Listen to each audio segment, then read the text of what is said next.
एक लक्षात घ्या. म्हणून माझ्याकडे नाटकं चालायची नाही. जे काय अधिकार आहे या पूर्ण किनारपट्टीवर तो माझ्या हिंदू मच्छीमारांचाच आहे, ही माझी स्पष्ट भूमिका आहे. बाकी सगळे मस्ती करायची नाही, ते बाकी आमच्यावर सोडा काय करायचं आहे ते.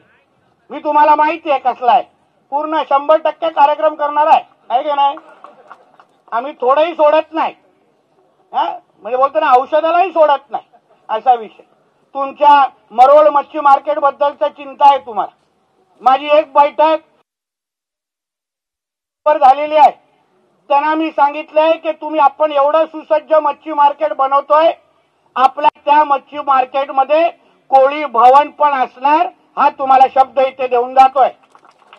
मी त्यांना सांगितलं की त्या मार्केटमध्ये कोळी समाजाच्या आपल्या लोकांसाठी त्यांच्या घरगुती कार्यक्रमासाठी सार्वजनिक कार्यक्रमासाठी आपल्याला सुसज्ज अशा काही फ्लोर ठेवायचे.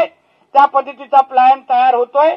प्लॅन फायनल होण्याच्या अगोदर तुमच्या सगळ्या काही प्रमुख लोकांना तो प्लॅन दाखवीन. सगळं काही नीट असेल तरच आपण बांधायला घेणार आहोत, याची तुम्ही चिंता करू नका. आम्ही स्वतःचं डोकं उगाच इकडे लावत बसणार नाही, लक्षात घ्या. या पूर्ण वर्सोवा जेटीसाठी माझ्या खात्याकडून 489 करोडची पूर्ण निधीची तयारी आहे. पूर्ण हा परिसर आपण बदलून टाकायचा आहे. आपल्याला इथे जास्तीत जास्त व्यवसाय कसा वाढेल, पर्यटन कसा वाढेल, आपल्या वर्सोवामध्ये येणाऱ्या लोक स्थानिक मच्छीमारांना मुलं मुलींना 2 हाताला काम कसं मिळेल, या दृष्टिकोनातून माझं खातं इथे खर्च करणार आहे. ते पूर्ण प्लॅन एकदा फायनल झाल्यानंतर तोही चर्चा डॉक्टर साहेब आपल्या सगळ्यांबरोबर करू.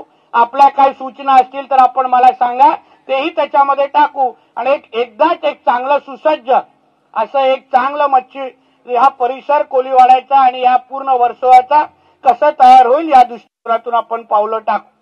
एक आपल्याला भूमिका किंवा एक आपल्याला संकल्प करायचा, प्लास्टिक मुक्त कोळीवाडे. हे आपल्याला ही मोहीम आपल्याला आपल्या माध्यमातून करायची. कारण प्लास्टिकमुळे हा जो गाळचा जो तुम्ही विषय वारंवार काढताय, गाळचं निश्चित पद्धतीने काढण्याचा कार्यक्रम आमचं खातं घेणारच आहे. पण तो गाळ परत साचण्याचे कार्यक्रम लगेच सुरू होतील, लक्षात घ्या. कायमस्वरूपी हा प्रश्न सुटला पाहिजे. जर आज काढलं तर बुधवारी परत तिथे तयार, काय फायदा होणार. यापेक्षा गाळ प्लास्टिक मुक्त कोळीवाडे या दृष्टिकोनातून एक मोहीम आमचा राज्य सरकार लवकरच आमच्या खात्याअंतर्गत घेणार आहे. तेही प्रश्न तुमचे निश्चित पद्धतीने लवकरात लवकर सुटतील. आणि म्हणून या निमित्ताने तुम्हाला विश्वास देतो, मी ऐकणाऱ्यापैकी मंत्री आहे. बोलतो निश्चित, पण ऐकून पहिलं घेतो आणि मग बोलणाऱ्यापैकी. आणि म्हणून तुमचे जे निवेदन तुम्ही मला दिलेले आहेत त्या सगळ्या निवेदनाला न्याय देण्याचं काम आमच्या माध्यमातून होईल, हा विश्वास तुम्हाला या निमित्ताने देतो. आत्ताच आईस फॅक्टरी बघून आलेलो आहे. आमच्या पाटील ताई आणि नवीन कमिटी आत्ताच निवडून गेलेली आहे. आता मी त्यांच्यावर आहे, तर मी आणि कमिशनरने काय सांगितलं, तुमचा प्रस्ताव जेवढा लवकर येईल तेवढी लवकर ती आईस फॅक्टरी चालू होईल, लक्षात. आमच्यावर नाही, माझे पैसे पण तयार आहेत, मी करण्याची पण माझी तयारी आहे.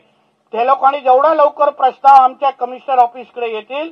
आज अर्धाच कार्यक्रम करून जातोय, पूर्ण कार्यक्रम नाचत गाचत पूर्ण कोळी कपड्यांमध्ये आईस फॅक्टरीच्या तयारीच्या निमित्ताने येईल. तेव्हा आपण नाच गल्लोष करू. पण ते केवढ्या लवकर करायचं तर तुम्ही ठरवा, माझ्या हातात नाही. कळलं ना पाटील ताई. तुमचा प्रस्ताव येऊन दे, बाकी व्यवस्थित आपण करू.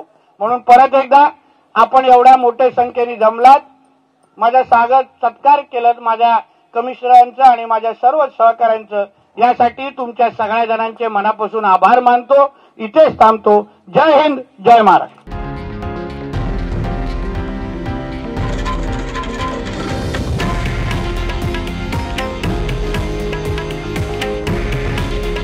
हे आहे देशातील नंबर 1 न्यूज नेटवर्क आणि आपण पाहत आहात TV9 मराठी. काळजी तुमची, हित महाराष्ट्राचं.